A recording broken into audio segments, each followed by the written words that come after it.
Hey guys, welcome to another episode of the Nihongo Master podcast. I'm your host Azra, and for this episode, we're going to spice things up a bit.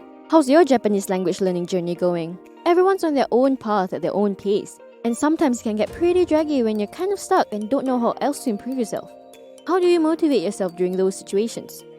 How do you get out of bed and go, I'm going to study Japanese today? Today, we'll talk about Japanese language learning, tips and techniques, as well as a review of Nihongo Master's online learning system. I'm not doing it alone though. Today, I have company, and he's our special guest for today. Coming to you from Las Vegas, USA, I'm excited to introduce to you Asriel Olivares. Welcome to the show, Asriel. Tell us a bit about your background. Yeah, thank you for having me, Azra.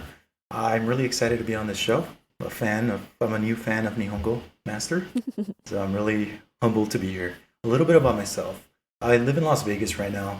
I am a finance manager for a casino company. I was born in Los Angeles, and I've been learning Japanese for about 2 years and a few months. What brought you to like Japan, and have you been here? So what brought me to like Japanese, like many others, is I was introduced to Japanese culture through anime.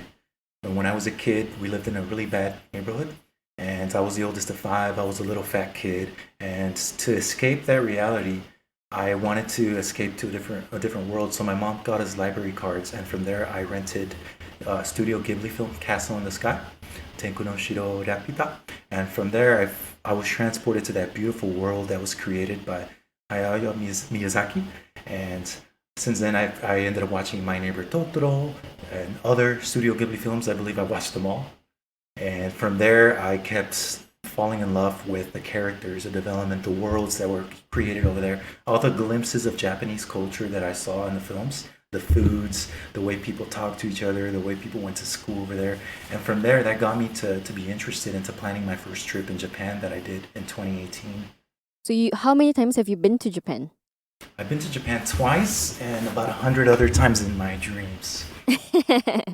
Tell us a bit about your experience the first and second time. What's the difference? Gotcha. So my first trip in 2018 in December, I spent only about 3 months before the trip learning basic phrases like asking for where the toilet is, or asking people for their name, or saying excuse me, or sorry, or please, looking for the next train. And so my Japanese wasn't very good at this point. I studied a few katakana, a few hiragana words, and scribbled out the alphabet just to try to learn that. But in 3 months, it's not really a lot to comprehend much. But that was my first experience. I was able to get around, I was able to ask for food, and I was able to say excuse me here and there. But my second trip was vastly different because the year that I planned for my second trip, I actually studied more grammar points. I learned how to say more complicated sentences. I learned new words. I really took my levels of learning to a higher level. And then in my second trip, I was actually able to make Japanese friends, which I was really happy about. How did you make friends? Because in Japan, the culture's not really all about making friends, is it? No, in Japan, the culture definitely isn't, especially in Tokyo. In Tokyo, everyone was very systematic and no one would make eye contact with me. I thought I'd be that weird foreigner guy that people would want to say hi to, and I think a lot of people that go there for the first time think that it's going to be like that you're going to stand out and everyone's going to notice you and they're going to say, hey, let's go practice English. But it wasn't like that. And so what I did though is, I know I was very nervous to do, but someone sitting next to me in the train on the way from Yokohama to Lake Kawaguchiko, she was on her way back from work because it was around 5 or 6 p.m., rush hour time, and I just randomly commented on the weather. And at first she was a little bit shocked, but then she ended up exchanging some few words with me, and then we had a little small conversation before she got off, and she pretty much told me I was the first foreigner that ever approached her. You talk to someone on the train next to you. So unheard of. Like, everyone is not unfriendly, but you kind of get a bit of looks when you do that. Yeah. What did she say about foreigners when you approached her? So she said she's a little bit intimidated by foreigners. Foreigners are a little bit scary, and it's not because we look different and scary, but it's more the fact that there are a lot of Japanese are self-conscious about their English, and that they can't speak to the levels that they can communicate with us. And I think a little bit too is being intimidated by how proactive, or how, like that move that I did where I randomly talked to her, which is unheard of in Japan. I think that kind of personality and behavior can be a little bit intimidating in that social setting, especially a train. And so I think it's a combination of those things she mentioned, that it's very hard to talk to foreigners, and that was actually the first one that ever talked to her. Yeah, we Yeah. kind of stay in an expat bubble over here. And like for us, looking at like Japanese people, they're intimidating. So it's kind of funny that they see us as intimidating. Yeah, super funny. Both of us are very shy, but if we both kind of meet in the middle, I know that'll be very hard to do. But I think about the possibilities of all the friendships and all that. But pretty awesome. During my time here, I don't really have anyone going up to me at all. And there's so many occasions that I want to go up to them if I see someone wearing a nice dress. And back home, I would definitely do it. No one would go, oh, like, what are you doing? But here, I feel like if I go up to them, they'll get so frightened. And then I will feel very, like, not sad, but I will feel just embarrassed a bit as well, you know? I can see that. Yeah. Yeah, but maybe in other regions like Osaka, the people are a little bit more outgoing there.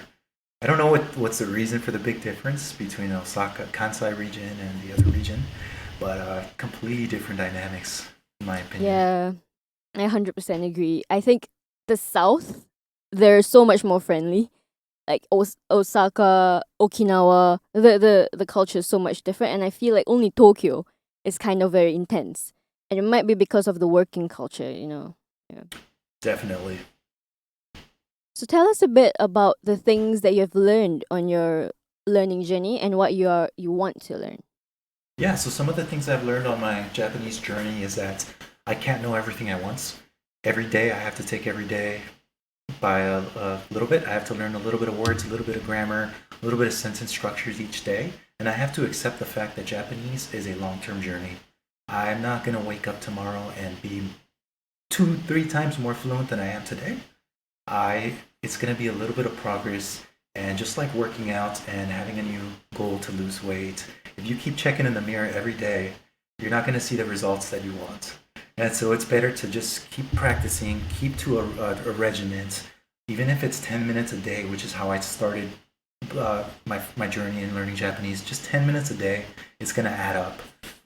And so one thing I've learned too is that there's so many different ways to learn Japanese, and you have to find the way, you have to test out different ways to see what works best for you.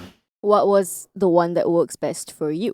What works best for me is looking at mediums that interest me.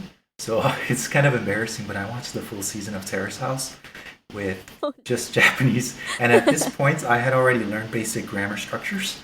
So I knew where the object goes, where the verb goes, where the subject goes. I knew basic grammars up to this point, probably around about 100 words or so. So I was able to catch a lot of these conversations in Terrace House. So I'd rewind and play, and then realize the way I learned was very formal. So it was a kegel, it was ending with mas in your verbs. But the way that Terrace House was extremely casual, da, and a lot of different words like that. So I had to really learn that that's the way they say it, casual, and I had to kind of marry that with what I've learned in the my grammar studies. So that's my favorite way. And from that, I also like going to Japanese markets, neighborhood markets, and trying to talk to someone, ask them how their day are. They're a little bit more open to chat here in the States, luckily. But I go to izakayas here in Las Vegas, and I practice, and I really love to talk and make new friends, and I feel that that's the way that I want to learn Japanese. And I could bury myself in a textbook, but I prefer to do interactive websites or talking in person and just getting out there and messing up and making mistakes and getting corrected. That's my favorite way. Nice. So, that's kind of like passive learning and active learning, right? So, what's the best and worst part about these two? Okay, I'll start with passive learning.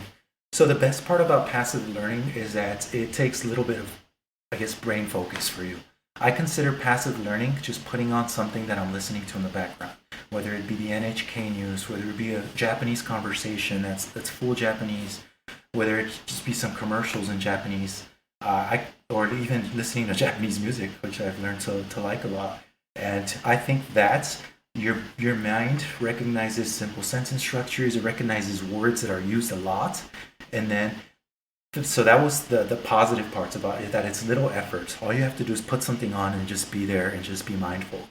The negative parts of passive learning is that you might hear some words and then you're gonna want to go look them up because you don't know them, and it's gonna kill you because you're gonna want to keep looking them up, but you might be working or you might be doing something else and you can't. So passive learning is going to be a little bit hard there. You just kind of have to let it happen and just let your mind pick up the Japanese tones, the intonations, and the words that are being used.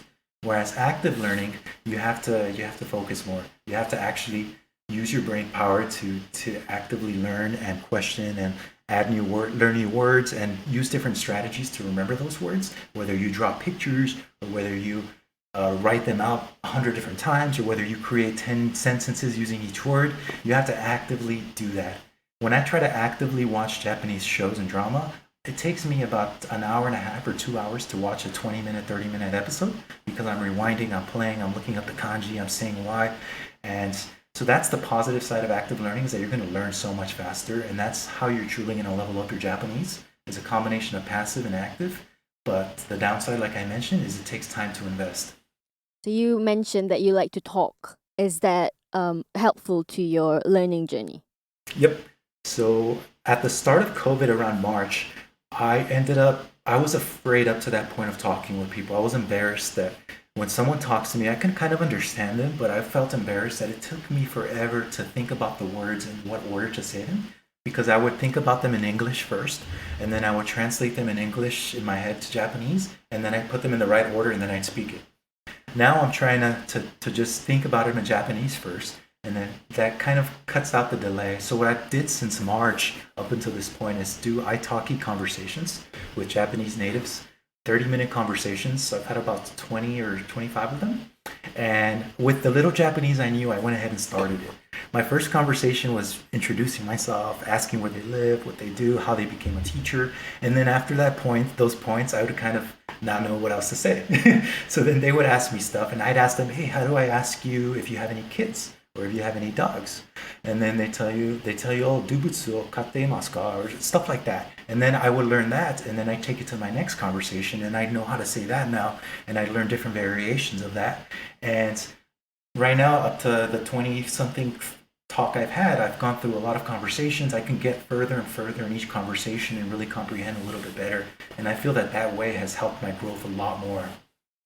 So all this conversation is in Japanese only, or were there a bit of English? My last conversation, I had it 30 minutes, the full Japanese. I only said 2 words in English, 3 words in English, but the 30 minutes of it were Japanese. And it's still very beginner Japanese, but I was so proud that the last couple Italki conversations I've had were primarily in Japanese. Nice. So what would you do if you don't understand the person in Japanese? Do you like ask them to explain, or would you just shrug it off? If I didn't understand something, if someone gives me a sentence in Japanese or tells me something, and I only understand the first part, so if they say something about a dog, and I don't understand the other parts of it, I tell them, you said something about a dog, and then this is that. What was the last part you said? And then my instructors, they would tell me either in simplified Japanese to explain it, or they'd tell me in English, because some of my instructors knew a little bit of English. And so then they'd help me explain it, and then I'd ask a bunch of questions like, why do you use that particle? Or what do you use this? Or how come for this case, instead of saying tabemashita, you said tabeta koto ga arimasu ka? And then I'd ask them different situations like that, and then I started learning more and more and taking notes. And so so you can imagine how annoying I was in the beginning, having to stop my instructors and asking them to explain things to me. That's what I learned, is as soon as you come here, you don't really need to care so much about the particles. And as long as you get all the words right, they can like piece it together and then understand it. And they're like, yep, yeah. It's in that sense, it's easier. But at the same time, we have kanji. Kanji's another beast. That's a whole other story. Yeah, definitely. From my personal experience, I have trouble putting myself out there. Even now, like, because I'm in that expert bubble, it's harder to approach people after 2 years of living here. How would you motivate language learners like me to do that? To get out there more. How would I motivate you to get out there more?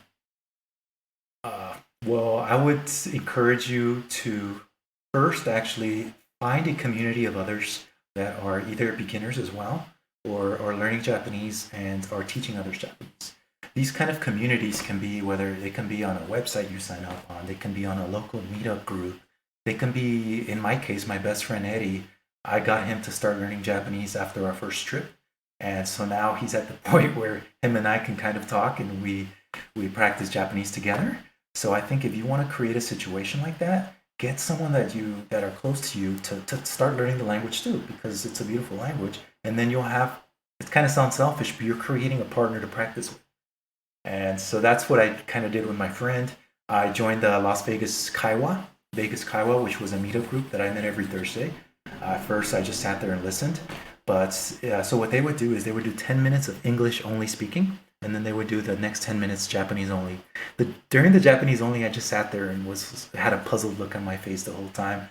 But as they kept happening and happening and happening, I started learning more. I started asking them the same questions I ask my instructors now. And from there, that gave me the courage to practice and mess up. And I started trying to contribute more in Japanese only time. And I just started building up my courage a little bit like that. I did recently start that YouTube channel to kind of get out there. And you asked me what would I recommend someone. I recorded my last conversation in Japanese only. And I recorded this for myself so I can go back and look at it to see what mistakes I made. And I decided to just post it on Reddit and YouTube. And people gave me feedback. And people kind of also kind of saw, hey, you're doing this a lot, or how come you couldn't say it this way? And I just put it out there and I got a lot of good feedback. I thought I was going to get people telling me that my Japanese sucks or that it needs a lot of improvement, but people were very supportive. So I'd say maybe some of your listeners right now, maybe they can record their conversations or just feel free to put it out there, even if they pick a fake name to make a profile with, just as long as they get the conversation out there. Yeah, so the key thing is to just practice, basically. Yeah. And don't be afraid to look like a fool, I guess. Because we're all beginners, though. We're all beginners. Yeah, yeah. I guess my my problem is when I talk to a Japanese person, and I am a perfectionist, and I want to be able to say the right things, so I can't. I would just stand there and go, no, English. Do you know English? But so in my share house, everyone knows that I can understand Japanese, but I just refuse to speak to them in Japanese. So they would talk to me, and I would have like practice listening, and then I would speak in English, and they would practice their English. So it's a nice exchange, but I just want to like get out of that bubble a bit. I just don't know why I'm still in it, you know. Well, I challenge you, Azra-san, the next time you see a girl wearing a really pretty dress, like you mentioned earlier, just go up to her and tell her it's nice. That's it. One piece of ski. I don't know, something super simple. Yeah. Sumimasen. Shiteshimasu. But I can imagine it's pretty hard because of the culture. And like you said, I tried it at the beginning. I was a perfectionist too. I didn't want to say something unless it was perfect in my mind. But I just said it the way it came out, and then they corrected me in a nice way, of course. And then I said it better and better, and it built your confidence slowly. But I would enjoy talking. I listened to your Saturday study session conversations where you do 2 conversations, Asra Sensei, and I would, if I was approached by one of your personas, one of your conversations, that would be a fun conversation. I mean, Yeah. yeah, you're really good at Japanese, in my opinion. Really, thank you. Yeah. So we're gonna move on. Last week when we chatted, we talked a bit about the Nihongo Master online learning system. So did you check that out? Definitely. I checked it out since last week and I loved it. I thought it was just a Nihongo Master podcast, but when I logged into the website and made an account, I realized there's so many resources on there. As I mentioned earlier, when I first started my Japanese journey, I would look up random online articles to look up grammar points. If I wanted to learn how to compare, how do I say tequila is better than whiskey, I needed to learn yori and hoga. And that grammatical tool, I had to look that up. And then every time I wanted to say something different, like how do I say if this, then that? How do I say these things? And so I would look up random online resources. But when I logged into nihongomaster.com, immediately the user is prompted to pick their level. And I picked beginner still, of course, because I consider myself beginner.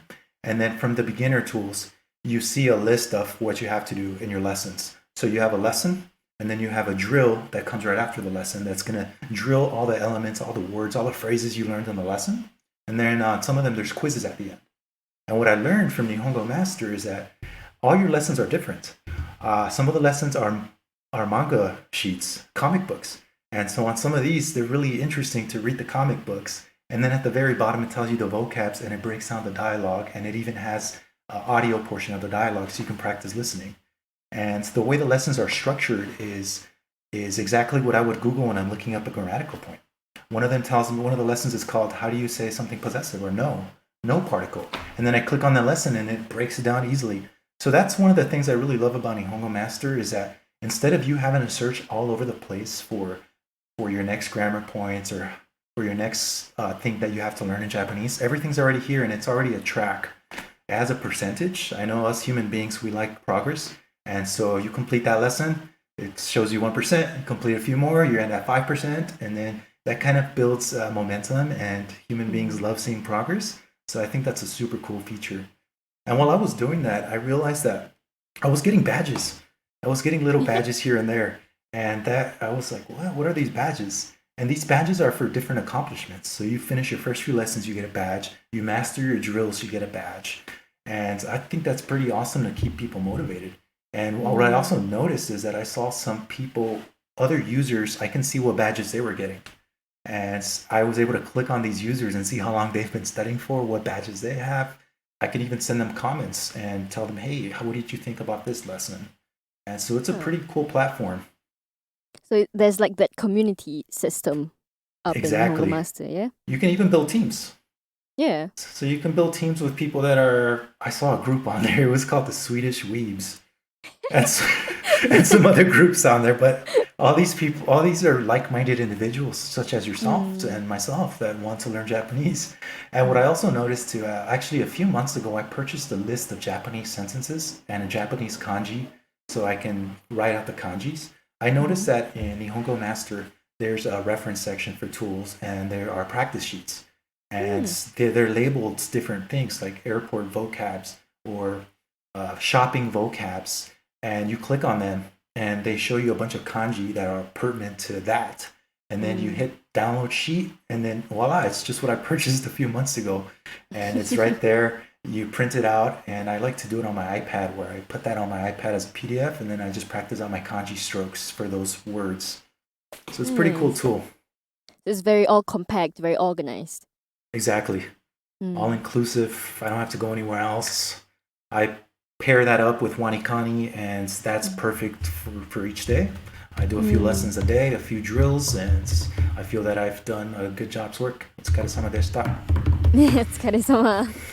Did you join any communities? Did you chat with anyone on the site? I went on there. I asked a few questions, but I haven't checked for any responses. But I did explore some of the communities, and I saw that some communities they put out their own word list, and I could subscribe to the words. And if they want to add new words to them, I'll be a subscriber already, and I'll see what new words are added. I want to take the JLPT5 eventually, and so I know that there were some communities that are studying for that, for specific tests, and they have specific lists for that. So if you want, like you mentioned, Asriel, if you want somewhere compact, somewhere that everything's there, this is a perfect platform so far. It's been a good experience. That's cool. That's really great to hear. What is the biggest takeaway you got from Nihongo Master? Like, what are the words or the new grammar, if you learned any? Any new grammar, new words? I was kind of skipping around. I learned the word rare, mizurashi. I learned a few random phrases, but what I learned most about that is that you guys change it up. All the lessons are different. Like I mentioned, they're manga, or they're just like a textbook style, or they are just the words. And it's very different, so we don't get bored. So I learned through Nihongo Master and their layouts that I have to change it up. Otherwise, I'm not going to learn and stuff isn't going to stick. And so I've been doing that. I've been doing the drills, and I've learned a few words here and there, but I'm trying to learn the kanji forms of the words that I already know. And so I've been downloading some of the practice sheets on there for the words I know and practicing doodling those out. But yeah. Good. So you mentioned you you listened to one of the study Saturdays, yeah? Do you think it's similar to the online learning system? Oh yeah, very similar. So, like I mentioned, a lot of the lessons are. It starts off with a manga piece of a student going to school, meeting his teacher, and his teacher asking him what he's studying, or whether he's a student or a teacher. And then after that, they have dialogue practice. So they keep repeating the same dialogues or the same words used in that. And then at the very end, it kind of breaks it down. That's very similar to the Saturday study podcasts. For example, you go ahead and break down. You teach someone how to do something. You teach down what that grammar point is. You teach a few words on there, and then you break that down, and then you have a conversation. And then your conversation involves a lot of the words you taught in the beginning part of the podcast. And I feel that that structure is very good because you learn it first, and then you hear it in actual conversation. So after your Japanese conversation, you then break it down in English. And I think it's very effective, and it does kind of line up with the Nihongo Master lessons. Thank you. Yeah, that was what I was aiming for. Cause How long have you been living in Japan and practicing yourself? me, Yep. I have I've been in Japan for about 2 years and 4 months, I would say, 5 months. And I started learning Japanese 2 years before I came here. But that was just textbook, and practicing for learning for the JLPT. So I have till JLPT 3, if I'm not wrong. But then Wow. it's only that's the thing. It's only like textbook, like practical. I am horrible. So when I came here the first time, I did not speak. I refused to speak, and then I got into the expat bubble, and it was even harder to put myself out there. So, with Nihongo Master, I became more active in speaking Japanese, and now I am speaking. Very casual though. I realized whatever I learned for N3 was kind of useless because it was business Japanese, and Gotcha. here, like when you speak face to face, whatever I learned was just thrown out of the door. I like had to start from scratch. Everyone talks differently. The words they use were different, and it's all casual. It's extremely casual, and I feel like you don't get a casual. You don't really get casual conversations so much online when you're learning or textbook. So with the podcast, the Study Saturday series, I'm trying to put in whatever I learned, talking to my friends, so that when they come here, they don't get the same shock that I did, because it is extremely different in my opinion. Yeah. Yeah, that's awesome that you're doing that because maybe that also has to do with why it's kind of hard for people to get out of the expat bubble. So now that you're Mm. teaching more and more people, especially those that live in Japan, more casual, basic casual conversations, maybe it'll give them that courage and that knowledge to try to break out of that expat bubble. That's Yeah. pretty awesome. So thank you so much for your time. It was really nice having you on. Where can people find you? What are your social media? Yeah, thank you for having me. My social media right now is still fairly new. Like I mentioned earlier in the interview, I started a YouTube channel where I am going to post my conversations that I have in full Japanese. And I'm still making a lot of mistakes, but you can find me on my YouTube channel, Asri-san, Azry, san, S-A-N. And connect with me on there, and I'd be happy to chat with you. Thank you. Great. Thank you. And that wraps up our chat about Japanese language learning. We talked about struggles and methods for Japanese language learning, the difference between learning on your own and using the language in Japan itself, and a run through of Nihongo Master's online learning system. If you want to learn Japanese language for yourself, you can find us on Twitter, Facebook, Instagram, and also the official website. Thank you so much for joining me today, and I hope you tune in next time when we discover another part of Japan's rich culture. Mata ne!